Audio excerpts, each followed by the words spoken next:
Good morning and welcome to my new blog. আর এই ব্লগটা হলো রাজডাঙ্গার পিঠেপুলি উৎসবের ব্লগ। আর এই ব্লগটায় মানে হুট করে সাডেনলি প্ল্যান হয়েছে, কারণ আমি অফিসে ছিলাম আর মাসুনিকে ফোন করেছিলাম যে কবে থেকে পিঠেপুলি উৎসব হচ্ছে। তো মাসুনি বললো যে অনেক দিন আগে থেকেই শুরু হয়ে গেছে, আর আমি আর তোর মা আজকে যাচ্ছি। তো আমি বললাম যে তোমরা দুজন প্ল্যান করে নিলে আমাকে বললে না, আমিও যাব। তো তারপর আমি অফিস থেকে একেবারে ডাইরেক্ট চলে গেলাম ওখানে। তো আমি আর মাসুনি আগে পৌঁছেছি, তারপরেই মা আসছিল।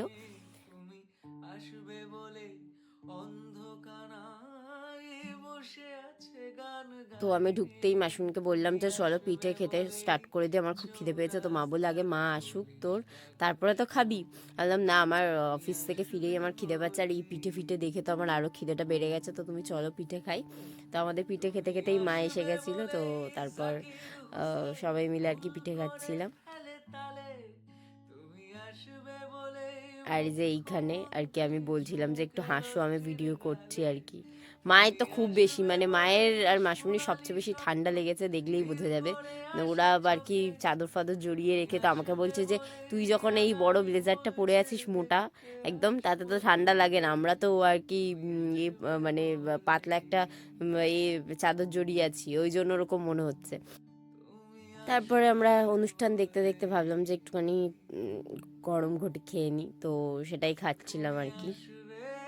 আর ব্যাপারটা হয়েছে যে এখানে সব থেকে এক্সাইটিং ব্যাপার হলো আমাদের তিনজনেরই ফেভারিট নচিকেতা স্যার। তো ওনারই গান শুনতে আর কি আমরা সবাই গেছিলাম। যতবারই শুনি না কেন ততবারই নতুন করে লাগে, মানে নতুনভাবে যেন শুনছি আর কি। তো তারপরেই আর কি মাসুমনি চলে গেছিলো, মাসুমনি একটু বাড়িতে যাওয়ার তাড়া ছিল, কাজ ছিল। তো মাসুমনি চলে গেছিলো, আমি আর মা ছিলাম।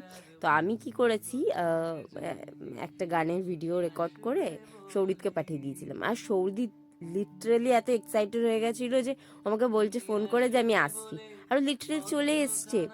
তো তারপর নচিকেতা স্যারের চলে যাওয়ার পর চন্দ্রবিন্দু টিম এলো, তো ওনাদের গান শুনছিলাম। তো তার মধ্যে তো সৌরিত চলে এসেছিলো, আর মানে লিটারেলি বহুত মজা করছিলাম। আর এখানে ভিনদেশি তারা যখন গানটা হচ্ছিল, মানে অ্যাম্বিয়েন্সটা এতটাই সুন্দর লাগছিল, মানে যেন আকাশের তারাগুলো মাটিতে নিচে নেমে এসছে সবার ফোনের টর্চের আলোয়, মানে এতটাই সুন্দর লাগছিল যে কি বলবো।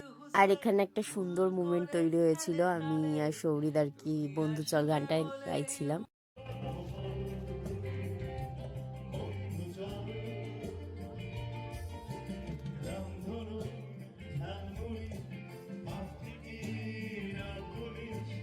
তো শো শেষ হওয়ার পর সৌরি তো বাইকে করে চলে গেল, আর আমিও, আমাকে বললো যে বাইকে নিয়ে নে, এত রাত হয়ে গেছে।